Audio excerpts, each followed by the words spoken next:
What is going on, guys? Welcome back. It is Monday and it is news day. And we are starting off with a little bit of a. I don't even know how to describe this one. I honestly don't. It is kind of disturbing in many ways. But here we go. Family of another black woman found dead in Connecticut questions police response.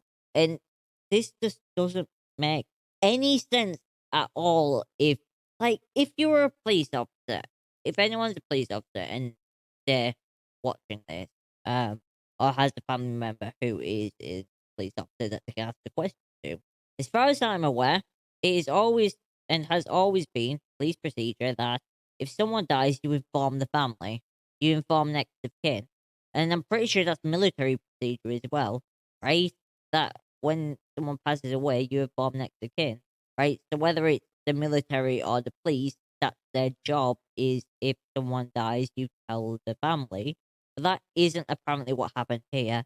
This one comes from NBC News, right? And the family of a black woman found dead in Bridgeport, Connecticut, on the same day as Lauren Smith Field, alleged that city police have not investigated the death or taken the case seriously. And like Smithfield's family, they said the police never notified them of a death. They said that they learned she had died through their own investigation. This is horrible, by the way. This is absolutely horrible. These people didn't know what on earth had happened to, a family member that they care about, and had to they themselves track them down and figure out what went on. And that to me that's disturbing. So the woman Brenda Rawls, 53, died December 12th. Yeah, December 12th. Wow, that's so long ago. The Connecticut Office of the Chief Medical Examiner said Thursday that the cause of death has not yet been determined. Her sister Dorothy Rawls Washington said she and her sisters are close and talk on the phone or text one another every day. On December 11th, Brenda Rawls told the family that she planned to go to the home of a male acquaintance who lived down the street from her.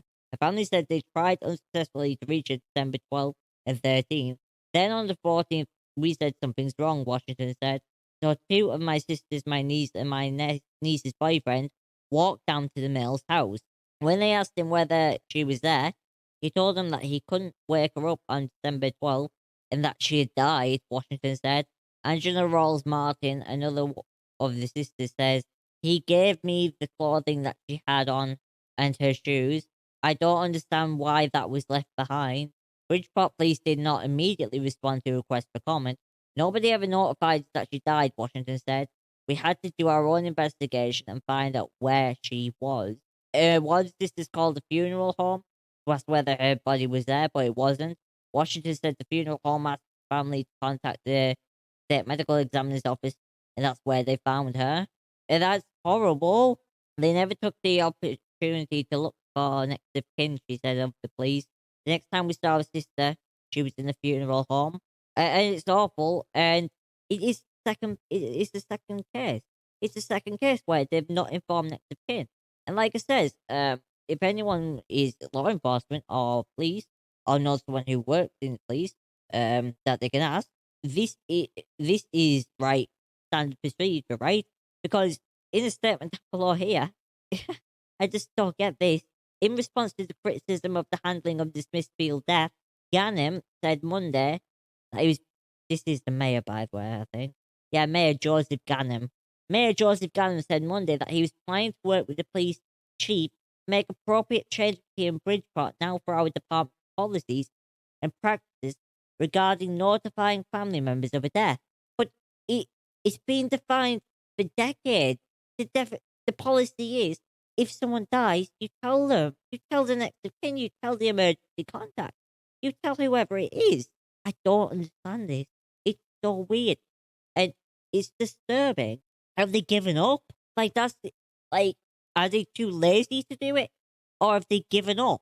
I don't know what's going on with this police department, but it's highly disturbing. Don't want them protecting me. If I lived in Bridgeport, I'd be terrified. Like what? It's such basic stuff. Anyways, moving on to another story. This one comes from The Guardian, and it's about police officers who were shot dead on patrol in Western Germany. So this is quite a shocking one because this isn't a common thing. But two police officers have been shot dead on a rural road in Western Germany while on a routine patrol. Shooting happened during a traffic check near Cell at about 4:20 a.m.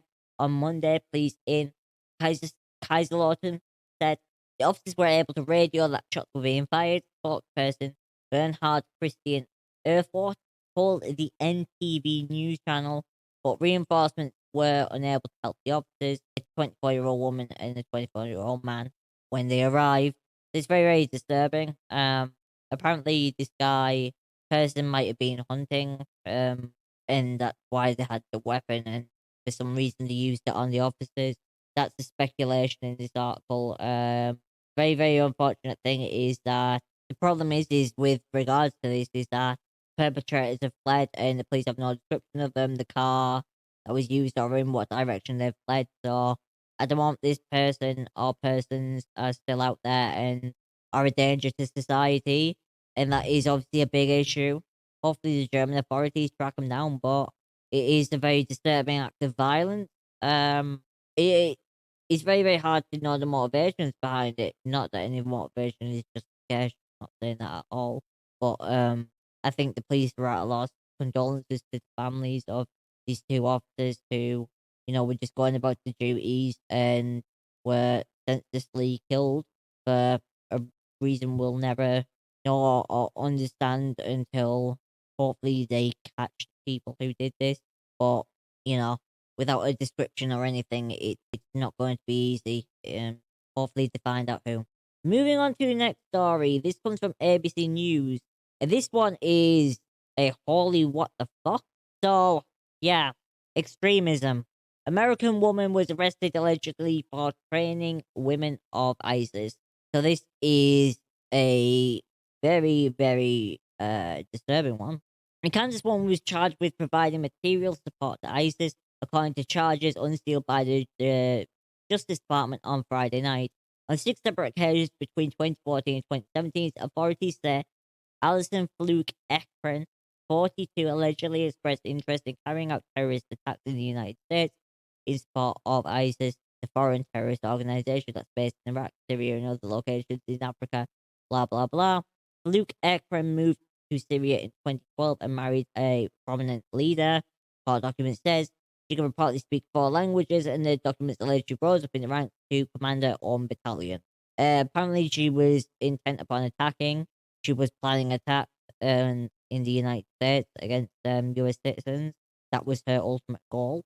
Luckily, none of those attacks seem to have happened.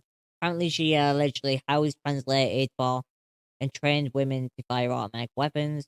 Recent charges brought against Alison Fluke Ekren demonstrate the appeal ISIS has to a broad section of foreign extremists around the world, including women and those from the United States, says Javed Ali, former senior counterterrorism director at the National Security Council and a professor at the University of Michigan's Ford School of Public Policy. I'm not going to go directly into her planning and stuff like that. It doesn't really matter. But there was credible reports and information of her planning attacks in the United States. The evidence, about what she did abroad, and she was being arrested in Syria and is expected to make a first federal court appearance in Alexandria, Virginia on Monday, when she will be appointed an attorney. So yeah, she's being brought back and she's going to be prosecuted in the United States. And yeah, we'll have to see how it goes and throw the book at her. That's all I have to say with that one. Throw the goddamn book at her. I have no tolerance for it. Moving on to the final story of the day, and this one comes from Turned News. Never read this site before, but it's about Ecuador, and they've had a leak of a oil pump pipeline in the Amazon jungle, which is not good. The incident took place on Friday at the border between the provinces of Napo and Tucumbayos. On this 485-kilometer pipeline, which crosses four provinces and is operated by a private company, OCP, not the OCP from Robocop, don't worry. To date, neither the government nor the pipeline of Frutos Pesados OCP did not indicate the quantity of the oil spilled in nature. According to the government, the landslide affected four individuals infrastructure pipes, which transports hundreds of thousand barrels of crude oil a day from wells deep in the jungle. In a tweet on Sunday, the Ministry of the Environment says that they verify that emergency cleaning and sanitation activities in the affected area are continuing properly, which is good because we want to get cleaned up. Obviously, we don't want that in the environment, right? But it's not all good news.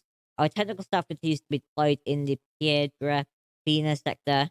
The pipeline of Crudus Cedas OCP assumes responsibility for this event caused by force majeure, and its executive chairman, Jorge Budelea. Really, we realized that there'd been a large spill, acknowledged in the video broadcast on Saturday, and the official with the ministry, Juan Pablo Pajado. We consider that there has been damage to water sources and that there has also been damage to third parties. A quote from Juan Pablo, an official for the Ministry of the Environment. Authorities have warned the public that pollution could reach the vicinity of the Coca River and possibly near water reserves on which several indigenous communities depend. Pumping of crude oil is being stopped as precaution, and that it will be resumed when the appropriate conditions are met, but that this shutdown does not affect export. The Emergency Operations Committee of the province of Napa explained that it intervened to distribute drinking water to the inhabitants of the area. And I mean, this isn't good, right? When this happens, it causes environmental damage, right? And you never want that. Not good for animals. It's not good for people. It's not good for the area. It looks like they take the appropriate action to deal with it and get dealt with to minimize the damage and to ensure, civilians aren't drinking polluted water, right? That they're drinking clean, safe water. And that's a good thing that they're doing that. It's just awful that this happened. And it wasn't like the company's fault or anything. It was a landslide that happened and, natural events do occur. And it just doesn't change the fact that there's going to be pollution now, right? Hopefully, the damage is only extremely small and doesn't affect that many people or animals or plants in the environment. So I remember when you saw the one in the ocean of the oil tanker. I believe it was an oil tanker. I think it was an oil tanker, and all the birds covered in oil. If anyone remembers that, that was a sad sight, and you don't want to see anything like that, right? Again. Anyways, though, that's where I'm gonna wrap it up today. Like, comment, share, and subscribe. I will see you guys in the next one. Nothing really exciting today. See you guys later. Peace out.